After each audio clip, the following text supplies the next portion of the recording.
Since the video on the Mets collapse isn't coming out for some odd reason, we're going to do a video on the MLB postseason.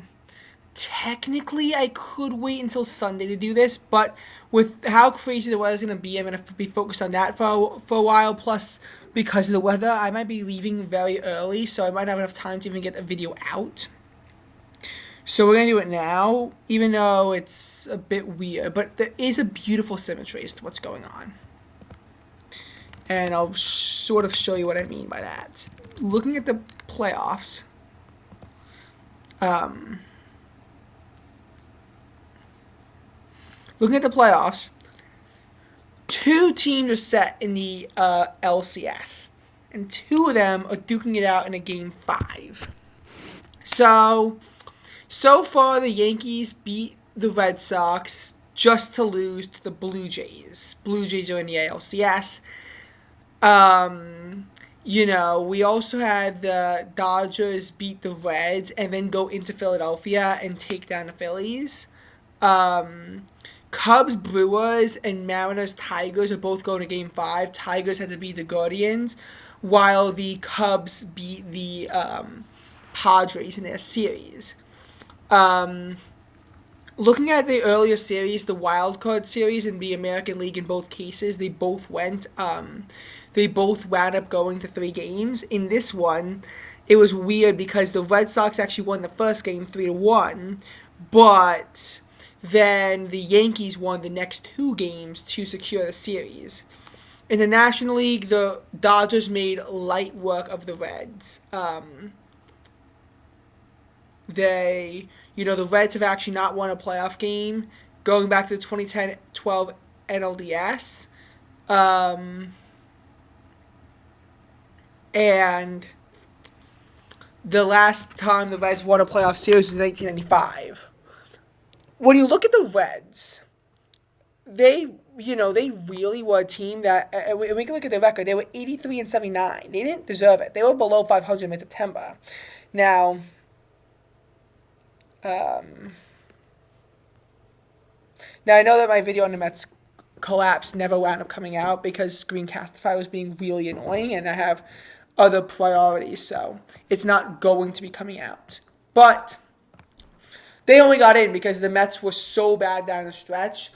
Like everyone was saying when they were like 4 above 500 at the All-Star break, they weren't going to make the playoffs because they couldn't elevate themselves next level. They made the playoffs only because nobody else was good enough to get in. But,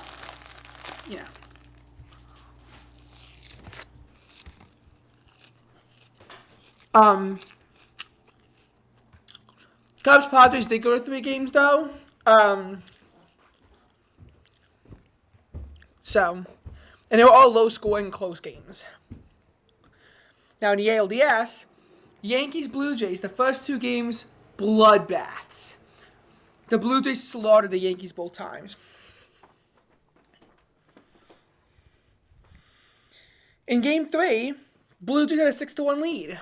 But the Yankees came back and won 9-6. I was actually going to say that with a 2-0 lead and a 5-1 lead, if the Blue Jays couldn't hold on, it would be one of the worst collapses in MLB history. It's not the worst, considering everything. But then the Blue Jays took care of business by winning 5-2 against the Yankees on the 8th. Won a playoff series for the Blue Jays the first time since 2016, and they also go into the first ALCS since 2016.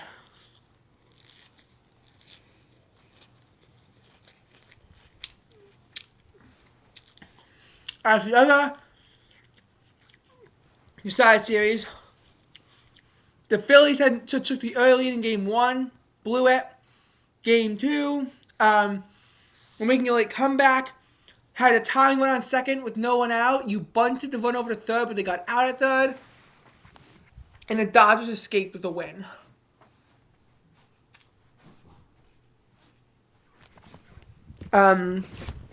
Game 3, Phillies manhandled the Dodgers. Game 4, it went to extras.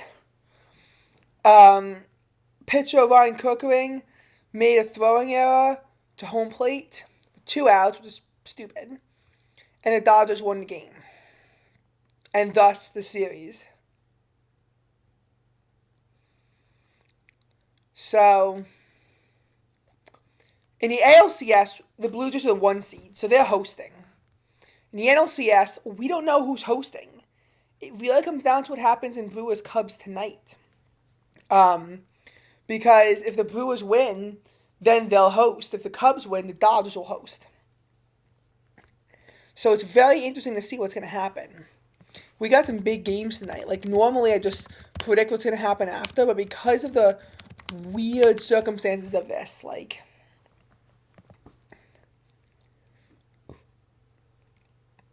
you know, gotta take this bit of a different direction. Now the Tigers have 55.5% odds to win the game as compared to 44.5% odds for the Mariners. This seems surprising given the fact that the Mariners are the 2 seed at home. Tigers are the 6 seed. They're playing on the road. Kind of looking to be this far after they historically collapsed. But with Skubal on the mound, it makes sense as to why. Meanwhile, the Mariners of Kirby, who, no disrespect, but isn't being put in a Cy Young competition where Skubal had a 2.21 ERA this year. Even though I think Crochet or Fried should win Cy Young in the AL, probably is going to be Skubal.